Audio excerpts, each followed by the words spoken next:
Even though the NFL draft is still a week and a half away, plenty of people out there are still drafting fantasy teams right now. And we refer to those people as fantasy football degenerates. But the word degenerate here at the Fantasy Headliners is not a bad word. So if you're trying to get the jump on your league mates to find out who some under the radar, high upside rookies are, then this video is exactly for you. Whether you're doing a rookie draft in a dynasty league or a best ball draft over on Underdog, you probably need to know who some of the top upside rookies are going to be. And not only that, but you need to know a few guys that may be under the radar. So today I'm going to go through quarterbacks, wide receivers, and running backs. And I'm going to give you one high upside name that you probably already heard about. And then I'm going to give you a second high upside name that you may not know a lot about. But real quick first, if you haven't heard the huge news as of yet, our 2024 Fantasy Football Draft Guide is already available and ready for you to access. Now, normally our draft guide is not available until July, but this year we went way early with it and we opened it in April and packed it full of rookie and dynasty content to start. It already has over 50 rookie profiles and injury profiles, dynasty rankings, rookie rankings, and even some buy and sell videos for those of you in dynasty leagues as well. And it will continue to be updated all off season long with new dynasty content and redraft content coming very soon. And if you want to order yours right now, there's a link in the description. It's only $21.99. But do you want to know how to get one for free? Come here. All you have to do is download the Underdog app, create a new account using code word headliners, and deposit at least $10. If you do that, Underdog is going to match that deposit up to $100, and you're going to get our fantasy draft guide for free. And now that you have $20 in your Underdog account and a free draft guide to go with it, I'm going to post a link in the pinned comment down below to an Underdog draft I'll be hosting. Go ahead and jump in there with me. Let's put together a best ball league and let's see who comes out on top. All right, I couldn't start the video until we talked about the draft guide because of how excited I am for the content you all will be getting this year. But enough of all that, let's go ahead and talk about quarterbacks first. You all already know the name JJ McCarthy, but for me, he has the most upside at the quarterback position in this draft. But who's the quarterback that I'm going to be talking about that I basically compared to Josh Allen? My two high upside players at the quarterback position are going to be JJ McCarthy and Joe Milton, which is crazy because JJ McCarthy actually was going to be behind Joe Milton at one point in time at the University of Michigan. Now let's start talking about JJ McCarthy. And I know there's a lot of people out there that don't like JJ McCarthy. They do not think that he's going to be successful at the NFL level because he wasn't relied on heavily at Michigan during his time there. And while I completely understand what the naysayers are trying to say out there, I don't agree with any of it. Because if you watch the film on JJ McCarthy, he is the electric type of quarterback that any organization would want. Now, you could sit here and talk about the intangibles all day long, his football IQ, what he brings from a leadership standpoint, but what he does on the field is extremely special. When you look at the quarterbacks around the NFL, JJ McCarthy does some things that all of these guys are also able to do on Sundays. JJ McCarthy does a great job of extending the play with his legs, finding open receivers, keeping his eyes down the field, and letting it rip when a window opens. Yeah, sometimes he's going to have miscues. Sometimes he's going to throw it to a defender when he thought he could put it into a window. But he had one of the strongest arms at this year's combine, and he showed it off with ease. So yeah, you might look at guys like Caleb Williams and Drake May and think these guys are going to be the safest quarterbacks in this draft. And that is okay. I've got both of those guys ahead of JJ McCarthy. But Daniels and McCarthy have the same type of upside and bring the same type of risk. And there are people that are like, oh, he's Zach Wilson. No, he's not. Zach Wilson had an awful time processing defenses while he was at BYU. It was his arm that just excited everybody and his potential upside. JJ McCarthy, he's got the intangibles that Zach Wilson never had and still doesn't. And there is a really good chance that JJ McCarthy could land in Washington with Terry McLaurin and Jahan Dotson, or in Minnesota with Justin Jefferson and Jordan Addison. Now let's talk about my sleeper high upside pick here at the quarterback position, and that is going to be Joe Milton, because for as strong as JJ McCarthy's arm is, Joe Milton has an absolute cannon. Now, this show is a little before my time, but remember in the Brady Bunch when Marcia got hit in the face with that football? Let's just say if Joe Milton had been throwing that football, Marcia would have lost her head. Wham! His kappa is detated from his head. But here's the thing about Joe Milton. He's really being overlooked right now because he's not nearly as consistent as a lot of the other quarterbacks that are in front of him. But he's got something special about him. The athletic ability, the strong arm. Joe Milton is a guy that with the right NFL organization, just like Josh Allen, could be molded into a big-time NFL quarterback. Because people will still argue today, oh, the Cleveland Browns should have taken Josh Allen over Baker Mayfield. But if that would have happened, I don't think Josh Allen would be nearly as good as he is today. He landed with the right team and the right people to help him develop into the NFL quarterback that he has become now. And everything that was wrong with Josh Allen coming out of Wyoming are the same things that are wrong with Joe Milton coming out of Tennessee. And while maybe he doesn't make a big impact in 2024, if he lands with the right organization who really will probably only need to spend a third-round pick on him, maybe late second, if he develops for a couple of years behind a quarterback and he is able to work on those accuracy issues and those intangibles that he's got to get better at with processing, then Joe Milton could end up being talked about as one of the best quarterbacks to come out of this class. For those of you in Dynasty Leagues, people are going to be overlooking him. But if you've got older quarterbacks on your roster and you need a little influx of young talent, then go ahead and spend one of those third or fourth round picks on Joe Milton and walk away with a potential starter in a couple years. All right, let's move on to the running back position. And my stud is going to be Jalen Wright, while my sleeper is going to be Isaac Guerendo out of Louisville. If you take a look at this running back class, which could end up being very underwhelming, Jalen Wright has the best opportunity to be a 3-down back right away. He's healthier than a lot of the group. He's got the dynamics associated with pass catching and being able to run the ball on the ground successfully. He can pick up a pass rush. He does a lot of things really, really well. Now, there's two big issues with running backs right now. Number one is the elephant in the room. There aren't a whole lot of running backs that are being used as the only option and not in some type of a committee.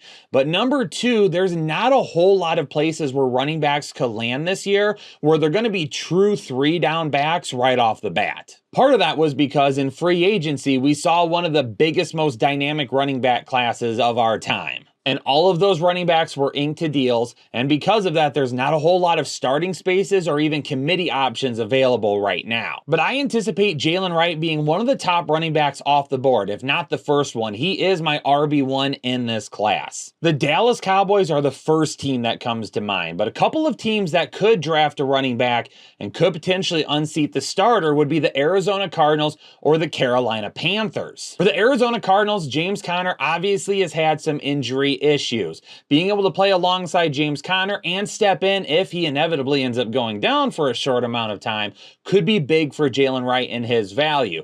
For the Carolina Panthers, yeah, they have Miles Sanders and Chuba Hubbard still, but Jalen Wright would be more dynamic than either of those guys. And then obviously in Dallas, he would probably be the starter right away. So yeah, there's going to be some dependency here where Jalen Wright lands, but he would be one of the running backs in this class that would have the best shot to give you some good RB2 numbers from week one. Now, my favorite running back in this class, a guy that I consider a big sleeper, is Isaac Guerendo. And he was a guy that I kind of was paying a little bit of attention to before the combine.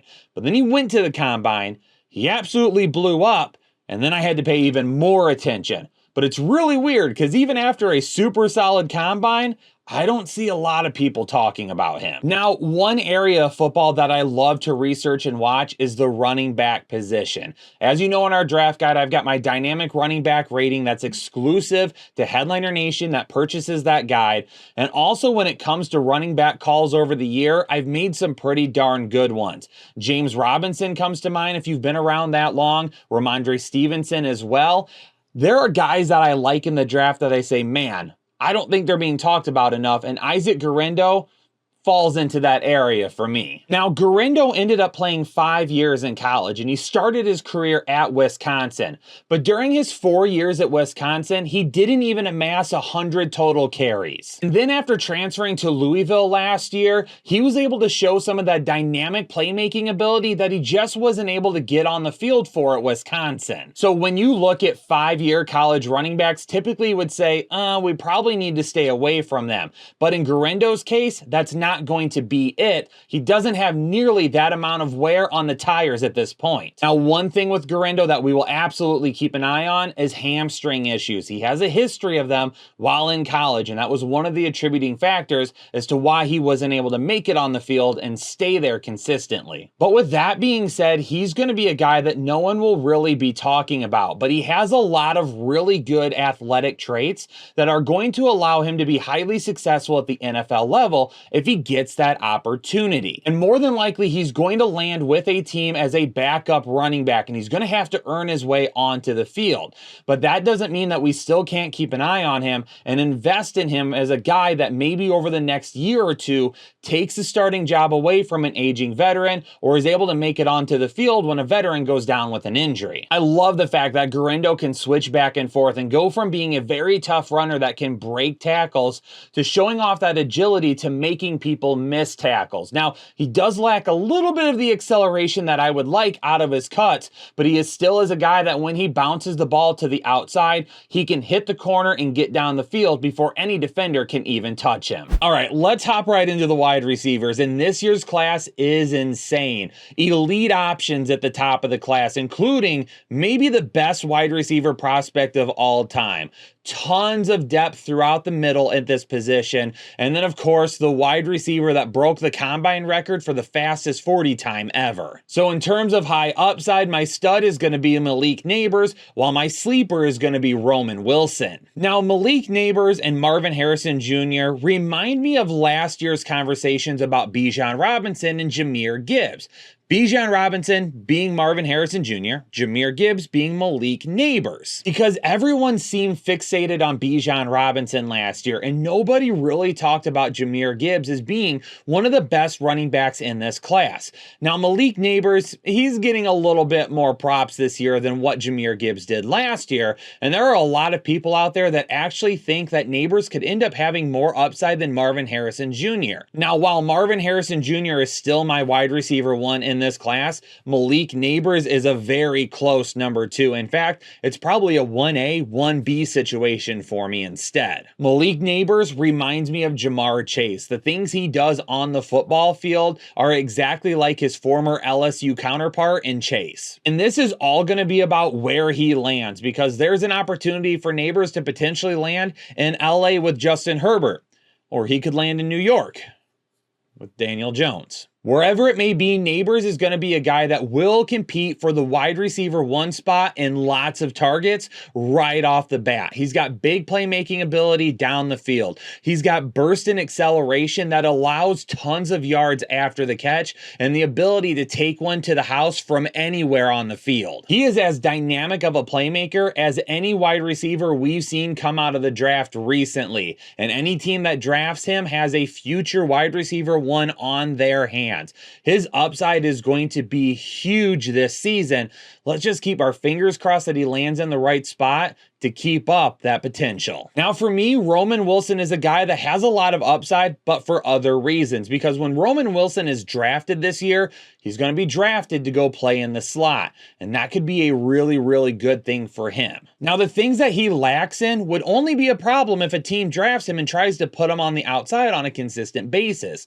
Some of that strength, some of the height, some of the things that he would need to battle with cornerback ones on the outside for, he doesn't have. But he's got some burst and he's got some acceleration, plus really good route running that in the slot could make him a headache for defenses. And with the right NFL team, he is a guy that absolutely could be peppered with targets over and over and over. And in PPR leagues, he could end up amassing a lot of points really, really fast. But not only that, he's got a nose for the end zone, 11 touchdowns this past past year. Roman Wilson can match up with basically any nickel corner at the NFL level. And if for some reason they also find themselves in a situation where maybe a linebacker gets lined up on him because the defense couldn't change quick enough, that's going to bring a lot of issues. Roman Wilson is going to be available over the middle of the field for whatever quarterback he ends up landing with. And he could easily find himself as a really safe target right off the bat. And once that camaraderie increases with his quarterback,